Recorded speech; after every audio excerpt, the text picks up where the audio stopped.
If you're ambitious but lazy, please listen carefully. Have you ever felt like you have big dreams, but no energy to make them happen?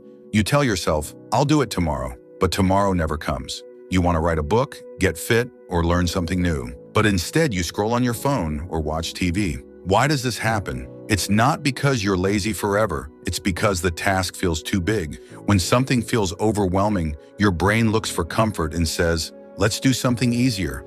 That's how your brain is wired, to avoid pain and seek comfort. So it's not that you don't care, it's that your brain is protecting you in the wrong way. The good news is this, you can fix it. Laziness isn't who you are, it's a habit, and habits can change. Think about how many times you've been stuck because the goal felt impossible. You want to save money, but cutting back on everything feels overwhelming. You want to get healthier, but running every day sounds exhausting, so you do nothing.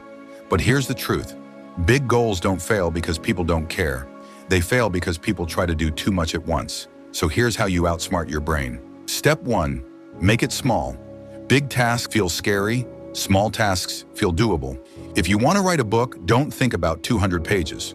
Write one sentence today. If you want to learn a new skill, don't master everything at once. Practice just one small part. Small steps create momentum, and progress matters more than perfection. Step 2, create easy routines. Don't rely on willpower, because willpower runs out. Routines don't. Step 3, use the 2-minute rule. The hardest part is starting, so promise yourself you'll do just 2 minutes. Once you start, continuing becomes easier. You don't have to be perfect. You just have to start. Your dreams are waiting. Take one small step today.